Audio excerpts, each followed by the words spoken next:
Oi, gente! Finalmente eu parei e vim aqui para falar sobre desmame. Eu tentei fazer um vídeo sem a criança, mas a rotina tá meio bagunçada, então eu vou tentar fazer com ele no colo mesmo. E, inclusive, eu fiz um roteiro para falar sobre o desmame, porque tem muitos detalhezinhos que eu quero pegar e aprofundar com vocês. E de como eu fiz, de como eu achei que foi, assim, melhor e mais viável na nossa situação.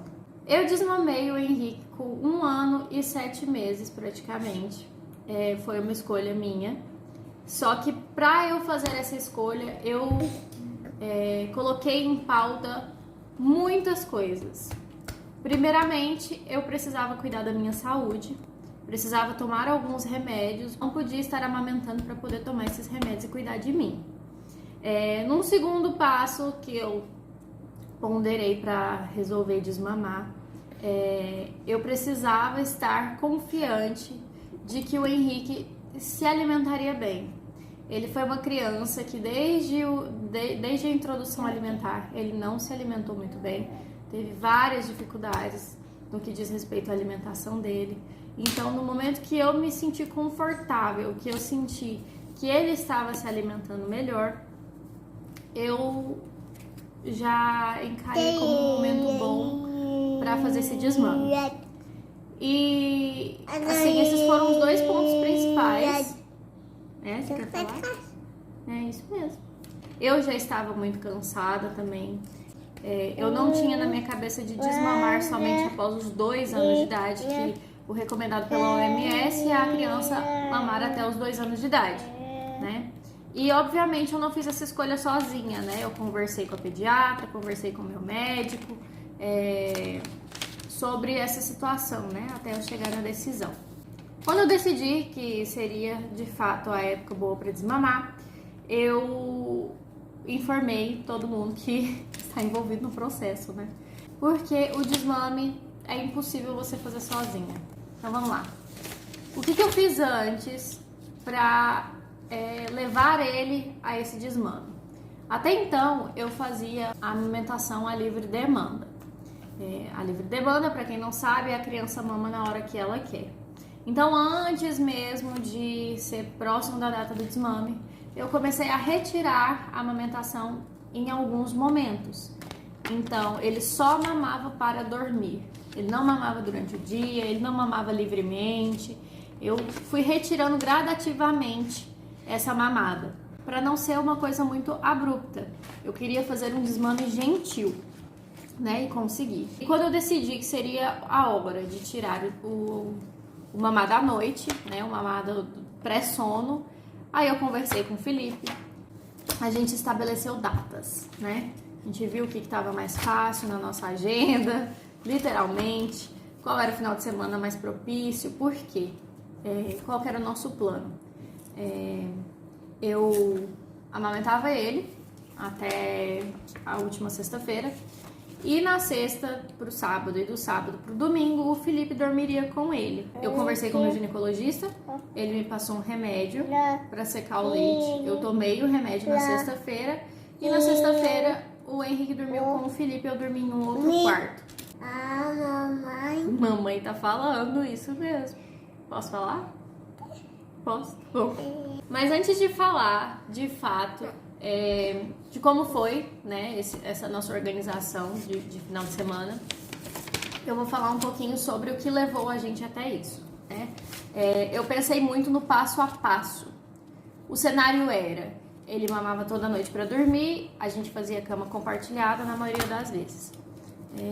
Então, o que eu pensei? A gente precisa diminuir aos poucos e literalmente afastá-lo aos poucos, mas não leve a se afastar de uma forma assim agressiva não, gente, vocês vão entender. A gente fazia cama compartilhada. Então, o que eu fiz? Eu passei a não fazer cama compartilhada, mas ele dormia no mesmo quarto que a gente. Então, eu coloquei um colchão no chão, perto da minha cama, e aí eu colocava ele pra dormir naquela outra cama e voltava pra minha cama. E direto ele acordava durante a noite, ele sempre acordou muito de madrugada. Então, eu ia até lá, amamentava, às vezes eu dormia na cama de baixo com ele, por conta do cansaço. Então, teve essa diferença, né? Então, o primeiro passo foi tirar ele da nossa cama. Tirei ele da nossa cama e continuei amamentando durante a noite. O segundo passo é tirar essa cama do nosso quarto. Então, a cama que ele já estava acostumada a dormir, a gente levou pro quarto dele, colocou do lado do berço e a gente passou a dormir nessa cama que ele já estava acostumado. Raramente eu conseguia voltar pro meu quarto. Só que o que eu fiz? Nesse processo de colocar a cama debaixo, mesmo no meu quarto, eu ensinei ele a vir até mim. Então, por vezes ele acordava e chorava, esperando que alguém buscasse ele, né? Então, eu ensinei ele a vir até mim quando ele acordasse, né? Porque, por exemplo, se eu tivesse acordada, ou se eu estivesse dormindo, ele viria até mim, né? Como que eu fiz isso? Uma vez só, ele ficou chorando e eu do lado dele praticamente fiquei chamando ele. Falei, vem aqui na mamãe. E ele continuou chorando. Eu falei, vem na mamãe. E aí ele aprendeu então a vir até mim. Nas próximas vezes ele não mais só chorava. E alguém acabou de rasgar o meu roteiro. Mas tudo bem, dá pra acompanhar, né? Toma, rasga esse aqui, ó. Vou retomar do início. Ele dormia com a gente na cama, né? A gente fazia cama compartilhada e mamava a noite toda. Nós passamos ele pra cama de baixo. Ele chorava pra eu buscar ele. Eu ensinei ele a vir até mim quando ele acordasse, ao invés de ficar chorando. Ele aprendeu, beleza. E a gente mudou essa cama pro outro quarto, pro quarto dele. A partir desse momento, eu já abaixei o berço dele. O berço dele se transforma numa cama. Então, eu abaixei ele no menor nível possível. E, de certa forma, ele alinhou com o colchão. Porque o colchão, eu não coloquei ele em cima de um box. Eu deixei ele no chão mesmo. Até pra evitar queda, né? E, enfim. E o colchão, mesmo sendo um pouquinho alto, eu ficava com medo de ele cair da cama. Então, por um momento, por um breve tempo, eu coloquei uma proteção ao redor. Mas depois ele começou a entender, ele aprendeu a descer do colchão, mesmo o colchão sendo um pouco mais alto. Então, aí eu fiquei mais tranquila. Então, o ambiente foi preparado para que esse desmame fosse feito. Aí sim, eu conversei com o Felipe, a gente se alinhou numa data e a gente entrou no processo do final de semana. Além de mudar esse ambiente, eu acrescentei um objeto transicional nesse processo. O objeto transicional, ele pode ser um ursinho, um lenço, uma naninha, um cobertor, um mobile, uma música, o que for. De acordo com que a criança goste, né? Então, precisa ser algo que ele se sinta acolhido. E o Henrique, ele é muito calorento, então ele não se apega a bichinhos de pelúcia, a cobertinha e tudo mais. Então, qual foi o nosso objeto transicional? Foi um mobile que tem em cima do berço dele.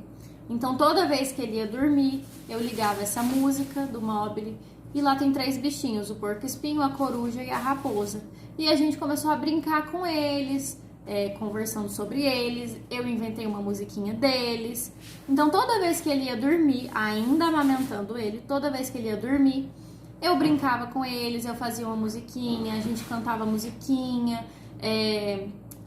eu ligava a música, eu perguntava pra ele se ele queria que ligasse a música.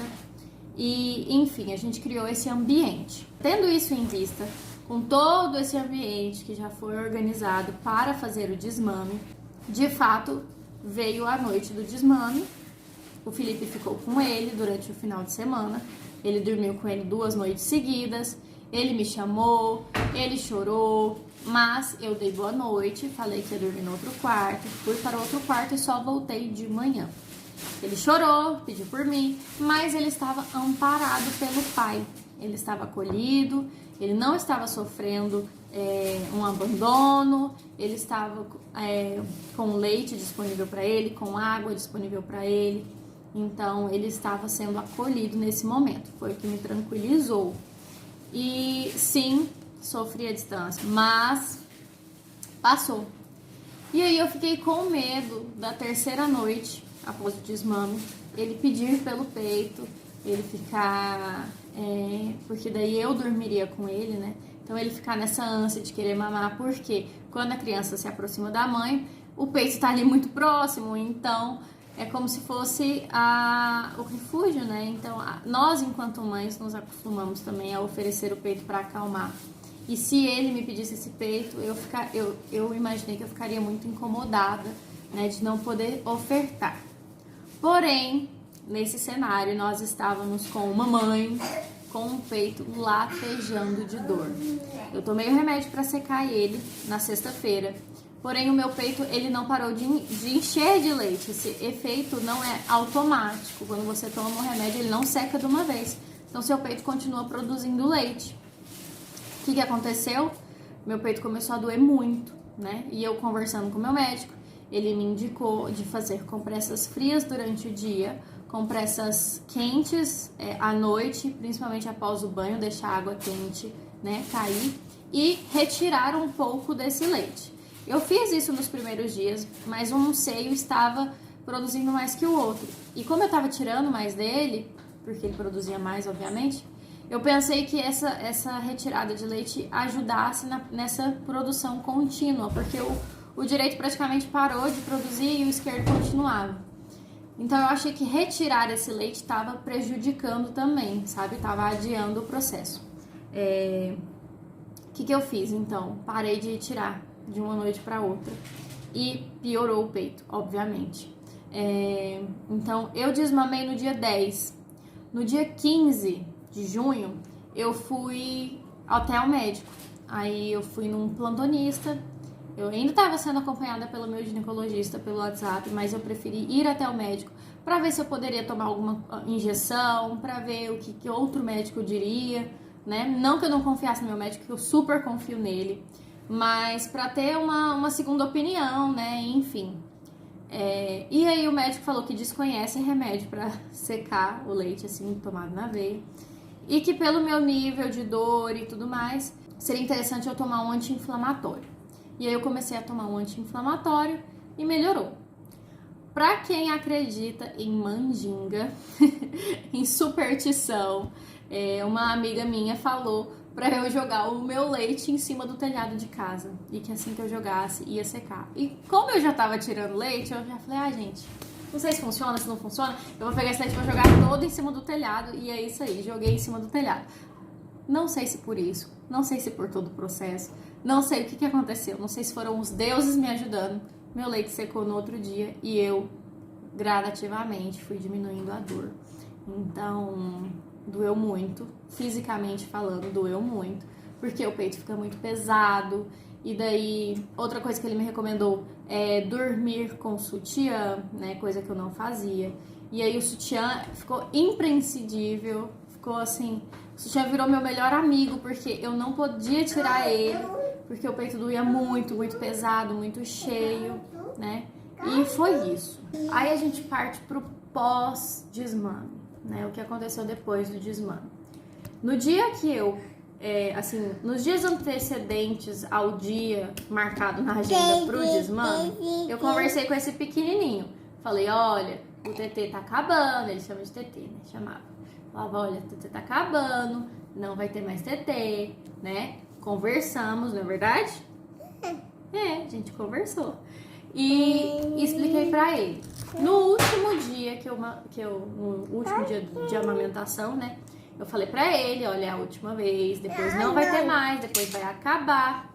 E é interessante porque a palavra acabar, eu já tinha ensinado pra ele, eu já tinha explicado pra ele. Então, até uma questão de linguagem também é necessária, sabe? Pra passar por esse processo. Eu não sei se vocês já viram, mas em alguns vídeos anteriores eu falei que eu expliquei eu falei que eu introduzi a linguagem dele primeiramente em sinais. Então ele fazia o mais, né? O mais? Vai sim. E agora ele fala. Então ele sabe o mais e o acabou.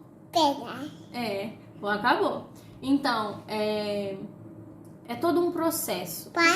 Mas tudo é um processo. Tudo mais. Quer pra mamãe fazer? Mais? Mais. Então tudo é um processo. Essa aquisição da linguagem também foi fundamental para ele entender quando eu falava. Mais. Quando eu falava que acabou, Quando eu falei, olha, o TT vai acabar, não vai ter mais TT. Então ele aprendeu, ele entendeu quando eu falei, ele entendeu quando eu dei esse recado pra ele, né? E aí, nesses 2 dias que ele dormiu com o pai dele, no terceiro dia que ele veio dormir comigo, ele me pediu. Ele falou, né, que queria TT. E eu expliquei pra ele que acabou e que não podia.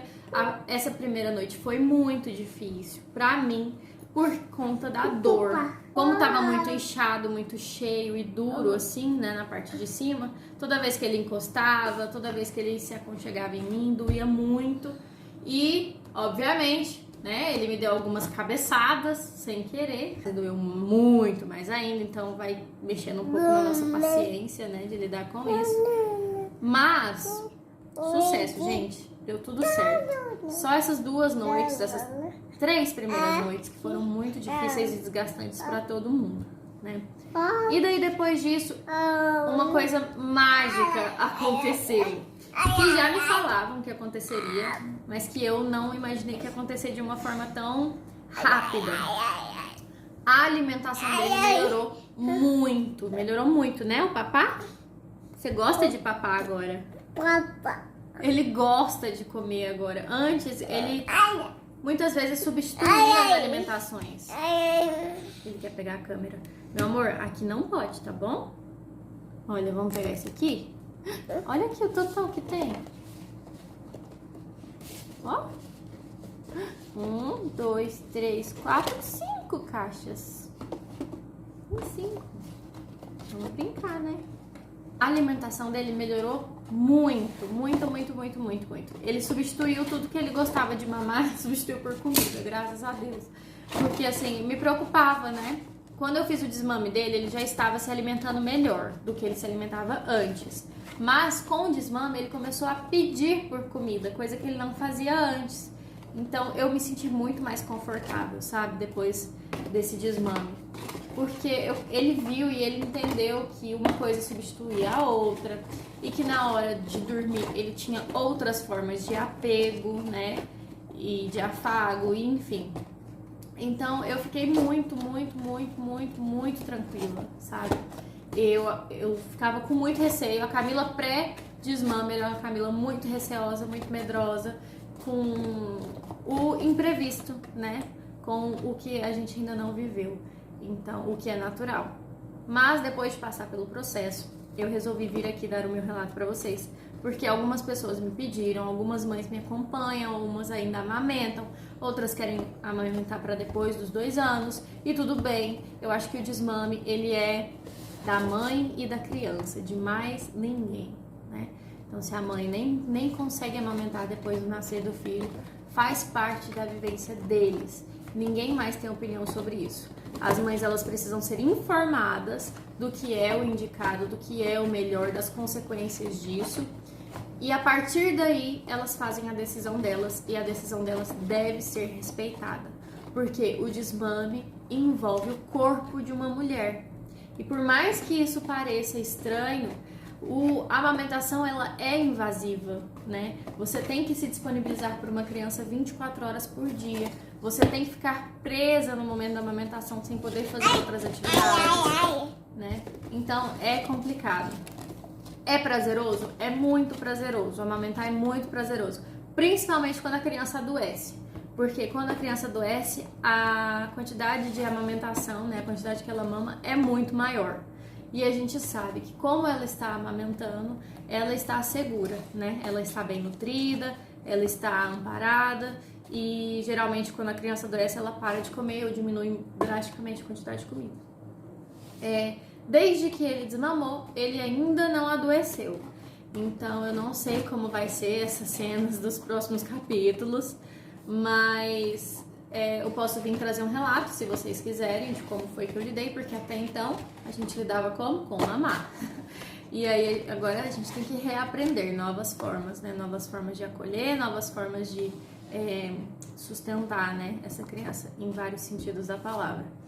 Então é isso, eu queria muito fazer um relato breve, mas não consegui. Eu queria dar esse detalhe do antes, do durante, do depois.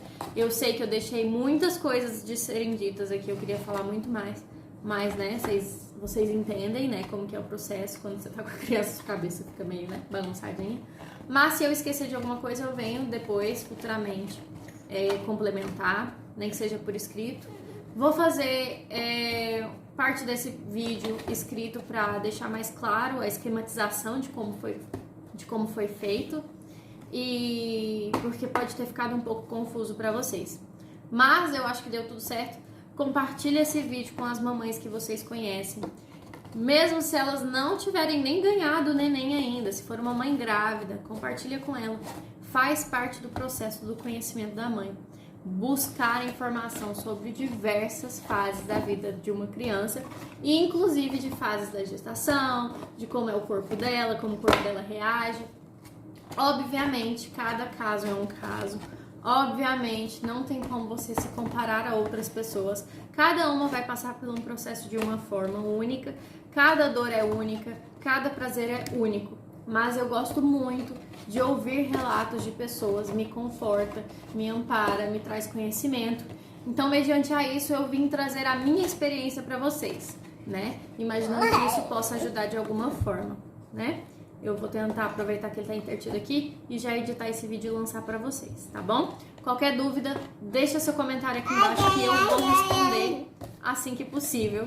Vou responder todo mundo que me perguntar alguma coisa. Eu tenho respondido muitas perguntas por direct quando eu postei sobre o desmame.